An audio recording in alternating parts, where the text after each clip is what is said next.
And whoever plays this cuts it up. If I see it in the world without having to approve it, I'm not going to be happy. No, we're not going to cut it up. We'll present it as is. We're not going to we're not going to play this tape anywhere. You might not be able to play it, but I'm playing it. Jesse Lee Peterson absolutely destroys this woke pastor and forces her to melt down live on his show and run away, as Jesse Lee Peterson triggers this woke nut into an emotional meltdown with some very basic questions that has her panicking, and as she tries to dodge his points, Jesse Lee Peterson is relentless and keeps pushing and ultimately makes her run away in disgrace. So let's check out Jesse Lee Peterson being a complete savage and destroying this ridiculous woke pastor. Reverend Dr. Jackie Lewis, she is the senior minister of Middle Collegiate Church in New York City. Amazing. She's also the author of Fierce Love, a bold path to ferocious courage. Dr. Lewis, thanks for coming on. I appreciate it. Thank you, Jesse Lee. Appreciate it. Yeah, thank you. Thank you. When you mention ferocious courage, do you have fear? Do I have fear? Yes. Oh yeah, absolutely. I have fear. And why do you have fear? I'm afraid that I could be standing on any corner with my grandbabies. Somebody having a bad day will see me and my little mocha chocolate babies and just think, I'm going to shoot them. So is that why you moved away from Chicago? You were afraid of getting hurt by some black people? No. Who were you afraid of then with the guns? White guys mostly white guys with guns. So you're not afraid of the blacks killing, because you lived in Chicago for a while, right? I grew up in Chicago. My so family's black. I'm not afraid of black people. Why not? Why are you not afraid? So many blacks are getting killed by blacks. Why are you not afraid of that? I'm not afraid of the kind of personal violence that can happen that I wish wouldn't happen as a clergy, as a revolutionary lover. I'm not afraid of that. I'm not afraid of boys on the corner acting out. I'm afraid of assault-style weapons being purchased by 18-year-olds who are being taught hatred on the internet, and they go out and do something about it. That's amazing. Why is the culture divided? Mm-hmm. Why is it divided? Yes. Not enough of us have had the courage to have conversations across the divisions that would make us one people. We haven't had enough conversation. Do you agree that if it wasn't for the white people finding and creating the greatest country, there would be no America? No, we would not be here. We would be somewhere else. You agree to that? This land was called Turtle Island by the indigenous people. So no, it wasn't America. Really? But it could have had a different trajectory. It could have been different. So if Columbus had not found or discovered, however you want to call it, and then got together with some other white men and with the help of God and created the greatest country on this, because you notice everybody and their mama trying to come here. It's not like it's not the best place. Would there be an America? There would be something. But it wouldn't be America, right? No. Amazing. Are you grateful for that? Am I grateful for? That they did found and created the greatest country on this side of heaven, America. That the white man did do that. Are you grateful for that? No. Why not? Because I'm embarrassed.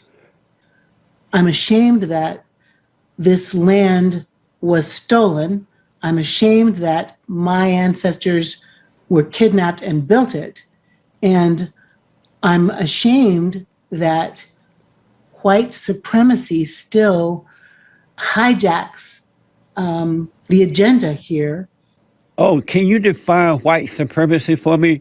Because I don't know what that means. Because I hear a lot of black people calling white people white supremacists. And in my mind, it sounds like they believe that white people are superior to them. Well, that's not what it means. What does it mean then? It doesn't mean that I, as a black person, think that white people are superior. So why would you use that word, the white supremacy? It implies that you believe that.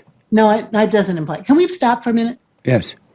This is not the conversation I thought we were having today, and I feel very uncomfortable. No. I'm just following about something to get an understanding from you. Yeah, but I feel uncomfortable. Like, this tape's going to go out in the world, And some of these things that we're saying don't make me feel comfortable at all. But you write about them like- and you talk about them, so I just want a better understanding because I'm black and slow. A lot of things I just don't understand. That's all. I don't feel comfortable. All right, relax. We're doing fine. No, I know I'm doing fine. I'm saying I don't feel comfortable. Oh, but So relax. I'd like our producer, whoever that is, to pause tape. I'm not going to do this interview right now. It doesn't feel comfortable to me. But all I'm doing is following up on what you've said to get an understanding why you feel so uncomfortable. I feel uncomfortable that when we put this in the world, it might not be clear what my point of view is. No, Like you're my very point of view- clear. And I'm not kidding. I'm not talking anymore until they stop the tape and we take a break. Well, relax. We'll just and see if you still feel uncomfortable. Let me know. All right.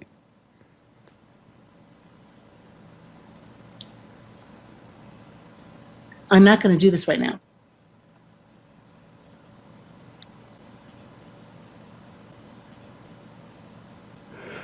Oh, so are you saying that you don't want to? I'm saying I'm done today. Oh, I think you I are? said it 3 times now. I'm not talking today about this. If we want to try again, we can. I can send you questions that make me feel comfortable. So far, doesn't feel like a good conversation.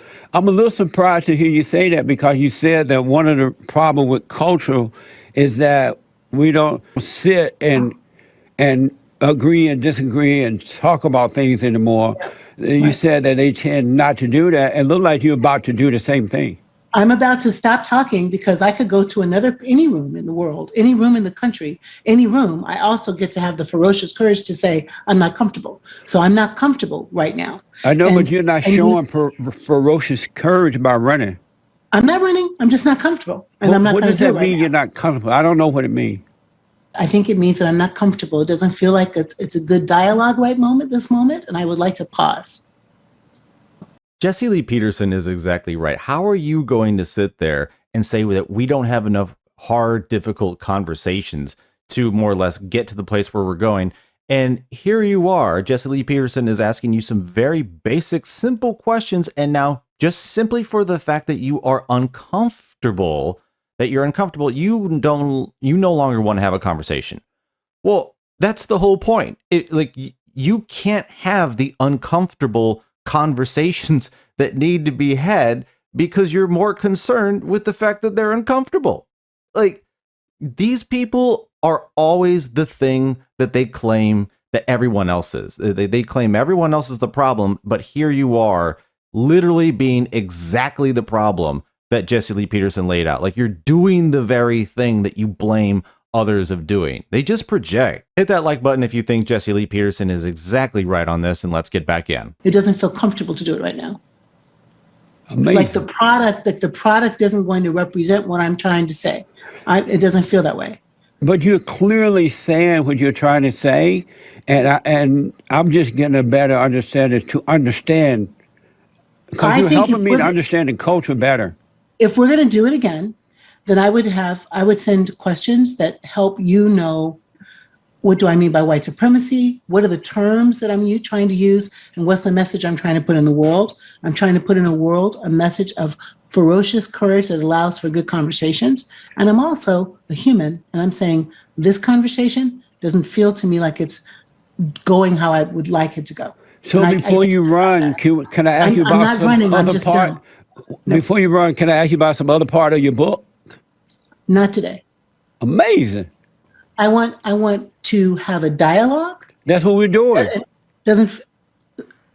Jesse Lee, I'm not going to talk more right now about it. I don't feel like it's going well, and I would like to stop. Well, if can you'd we like at to least try talk and- about you being a minister and what that like for you? I'm a minister and I'm an activist, and I'm standing up for myself right now and saying this doesn't feel comfortable. What made you decide to become a minister? I had 1 hour scheduled for this, and it's 3 minutes to 1 hour now. So it feels like it's not going to go as well as you or I would like, and I'd like us to pause and see if we can get it on the calendar again. That's what I'd like to do. Well, I can't force you to stay, of course. I am a little surprised that you're running, but There's a connotation to running that doesn't feel comfortable. That's not what I'm doing. It's not going well. We're going to stop. can I at least ask you one more question before you go? That depends on what it is. I'll About listen. Obama. You mentioned Obama earlier. Can I ask you something about him? We'll see. Go ahead, ask it. We'll see if I'm going to answer it. You mentioned something about the president starting an insurrection, causing an insurrection. And I want to know, were you surprised when Obama caused the insurrection by using Obama Black didn't Lives cause an Matter? insurrection. Obama didn't cause an insurrection. Well, when you said, I was talking about Trump. oh, you talking about Donald Trump? Oh, I thought you meant Barack Obama. Remember when Black Lives Matter was chanting? I'm seriously, I did not imply that the President Obama had an insurrection. Oh, I thought when you That's said you the saying president, that. No, you didn't think that. Yes, gonna I go did. now. I was thinking about when Black Lives Matter was chanting. I'm really sorry that I'm going to go, but I really am going to go.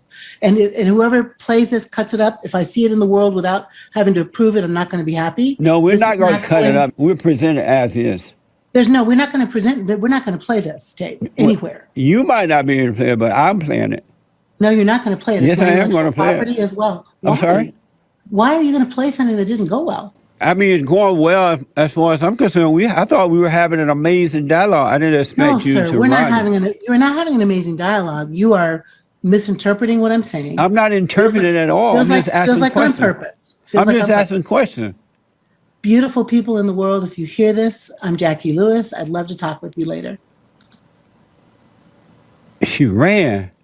Folks, if it is anything that I absolutely love about Jesse Lee Peterson is that he is completely savage with his questions. He just absolutely does not care at all about how the other person feels. And I love it. I love it. I mean, like, listen to her. She's too uncomfortable to have the conversation. And she even said, we're 3 minutes into an hour, and I don't think this is going anywhere, so I'm just going to cut out. Like, think about how unprofessional that is. You agree to an hour and you're 3 minutes in, and because you're uncomfortable, you quit.